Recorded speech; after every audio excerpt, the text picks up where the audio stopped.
When we first detected radio signals from the blue-green planet, none of us expected to find intelligent life. The readings were puzzling, to say the least.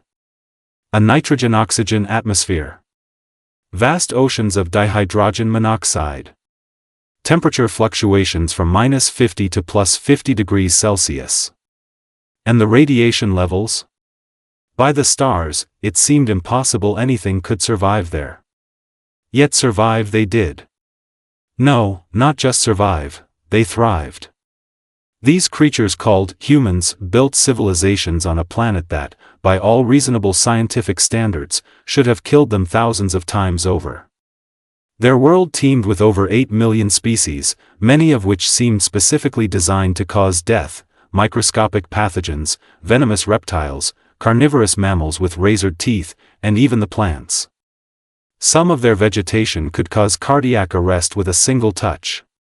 "You're telling me," Commander Prelek said during the briefing, his 4 eyes blinking asynchronously in disbelief, "that these humans intentionally keep deadly predators in their living quarters?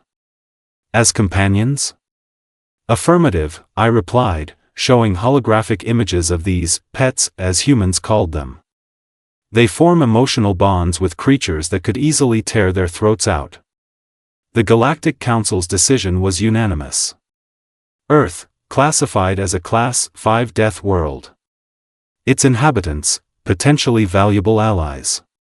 Or terrifying adversaries. Which brings me to Jake Mercer, the human representative selected for our expedition. When he boarded the Luminance, several crew members secreted fear pheromones. Can you blame them? Humans are tall, densely muscled, and they have these strange, flat teeth that somehow look more threatening than any predator's fangs. "Pleasure to meet you all," Jake announced, extending his 5-fingered appendage toward me. I hesitated before completing the customary handshake. His grip was firm but controlled, like he understood exactly how much pressure would damage my exoskeleton. Commander Prelek assigned me to study Jake. "Learn everything you can about human biology and behavior," he ordered. "We need to understand their capabilities." As our ship set course for Nexus 9, I observed Jake studying the star charts with intense curiosity. Nexus 9, home to the most dangerous apex predators in the known galaxy. A planet where even our most advanced military units refuse to land without maximum security protocols. "I've been reading about this planet," Jake said, turning to me with what I've come to recognize as excitement. "Those Krazax creatures sound fascinating. Can't wait to see one up close. May the cosmic forces help us all." The human wants to see a Krazax up close.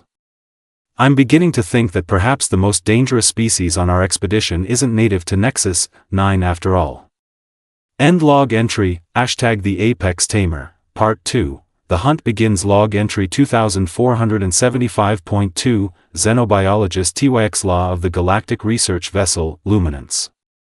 Nexus 9 rotated slowly beneath our vessel, a patchwork planet of terrifying beauty. Emerald jungles bordered crimson deserts, while violet mountain ranges erupted from azure plains. Each biome more lethal than the last. Our landing site, the central savanna, known for its particularly diverse ecosystem of killers. "Final safety briefing," announced Security Chief Zarn. "Under no circumstances approach local fauna. Full protective gear at all times. Stun weapons charged and ready. At first sign of a Krazax, immediate retreat to the shuttle." Questions? Jake raised his hand. "What exactly makes the Krazax so dangerous?" Zarn's antennae twitched with annoyance. "Everything. 6 limbs, each ending in serrated claws. Hide impervious to standard weapons. Neural toxin delivery through extendable spines. Enhanced sensory organs. And worst of all, problem-solving intelligence rival to some sentient species." Our landing module touched down with a gentle thud. Outside, the purple grasses swayed under twin suns. Beautiful. Deceptively peaceful. We'd been collecting samples for approximately 37 minutes when disaster struck. The perimeter alarm screamed, followed by frantic shouts over the comm system. Krazax. 3 o'clock. It's charging the camp. Scientists scattered like startled insects. I darted behind a rock formation, activating my recording equipment. If I was going to die, at least my research would survive. But Jake? The human didn't run. He stood perfectly still, watching the approaching beast with. Was that a smile? The Krazax burst into view, magnificent and horrifying. Standing taller than two humans, its midnight blue scales shimmered iridescently. 6 muscular limbs propelled it forward with terrifying speed, while its elongated head swiveled, tracking movement with 4 glowing amber eyes. Jake stepped forward. "What are you doing?" I hissed through the comm, "It will eviscerate you." He ignored me, removing his protective helmet instead. Madness. Then he did something even more baffling. He crouched low, making himself smaller, and began whistling. A soft, melodic sound that carried across the savannah.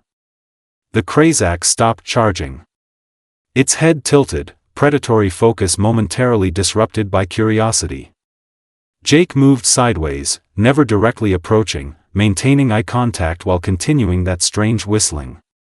The Krazax's primary limbs shifted, claws retracting slightly. Was it relaxing? "Don't make any sudden movements," Jake called softly to us. "It's just assessing whether we're prey or threat." Then he did something that made my exoskeleton nearly crack with shock. He turned his back on the beast and sat down on the purple grass. And the Krazax, terror of Nexus 9, killer of countless explorers, simply watched him, its breathing slowing to match the humans. End log entry, #The Apex Tamer, Part 3, The Impossible Bond log entry 2476.5, Xenobiologist Tyx'la of the Galactic research vessel, Luminance. 3 days have passed since our encounter with the Krazax, and I still cannot believe what I'm documenting. The human, Jake Mercer, has established what can only be described as communication with the apex predator. Not just tolerance, actual interaction. The key is consistency and respect, Jake explained as I recorded his movements. On Earth, we've been domesticating animals for over 15,000 years. Started with wolves, predators not unlike your Krazax here. The beast, which Jake had nicknamed Nova due to the star-like pattern on its forehead, lounged nearby, those deadly amber eyes tracking Jake's every move. When Jake raised his right hand, Nova raised its primary right limb. When Jake clicked his tongue twice, Nova moved back 3 paces. "You've trained it? In 3 days?" I asked, my voice vibrating with disbelief. Jake laughed. "Not trained exactly. We've reached an understanding. Creatures like Nova are intelligent. They don't need to be dominated, they need to be respected and given clear boundaries." Word of Jake's achievement spread quickly. The other scientists who had fled during the initial encounter returned cautiously, clustering at the edge of our camp to witness the impossible. Professor Tyx'la, our senior evolutionary biologist, actually shed her outer membrane in shock when Jake demonstrated how Nova would now retrieve objects on command. "But how?" Commander Prelex demanded. "We've lost 17 research teams to Krazax attacks over the decades." Jake sat cross-legged on the purple grass, Nova's massive head resting mere centimeters from his vulnerable human body. "Your approach was fundamentally flawed. You came with fear and weapons. I came with patience and empathy." "Empathy?" I questioned. "The ability to understand another being's perspective, to feel what they might be feeling," Jake clarified. "On Earth, even our most primitive ancestors understood this connection with animals. It's not about overpowering them, it's about partnership. I've transmitted preliminary findings to the Galactic Council. Their response was immediate: double the research budget and extend our mission indefinitely." Council member Zoran herself is scheduled to arrive within the week. As I complete today's observations, I watch Jake sleeping peacefully beneath the triple moons. Nova circles the camp perimeter, not as our captive, but as our protector. The very concept challenges everything I thought I understood about predator-prey relationships. Perhaps what makes humans truly dangerous isn't their resilience to harsh environments, but their ability to turn enemies into allies. To create connections where none should exist. End log entry, #the Apex Tamer, Part 4, Humanities Gift log entry 2498.3, xenobiologist Tyx'la of the Galactic research vessel, Luminance. One standard month has passed since our arrival on Nexus 9, and everything we thought we knew about interspecies relationships has been upended. Jake Mercer, the sole human on our expedition, now commands a pack of 7 Krazax. Not through technological superiority or brute force, but through what he calls mutual respect. The beasts that once terrorized our research teams now guard our perimeter and assist with specimen collection. The galactic understanding of humans must be reassessed, Council member Zoran announced yesterday after witnessing Jake lead his Krazax through a series of complex coordinated movements. We have mischaracterized Earth as merely a death world and its inhabitants as simply resilient. We failed to recognize their most valuable trait. Jake has established a training program for interested xenobiologists. I've enrolled, of course. Watching him demonstrate his techniques to my colleagues fills me with a peculiar emotion I believe humans call pride, though he is not of my species. Keep your movements slow but confident, Jake instructed as Council member Zoran tentatively approached Nova. They sense fear and uncertainty. Remember, you're not trying to control them. You're communicating. The implications extend far beyond Nexus 9. Already, diplomatic channels are buzzing with requests for human consultants on worlds with dangerous native fauna. The classification of Earth has been officially amended from Death World to Biodiversity Management Specialists. As our expedition prepares to return to Galactic Center with our findings, I find myself reflecting on what we've learned about humans. We initially believed their greatest achievement was surviving their hostile home world. We were wrong. Their triumph was never merely surviving Earth, it was understanding it. These humans, these remarkable beings, conquered their world not by destroying its dangers but by connecting with them.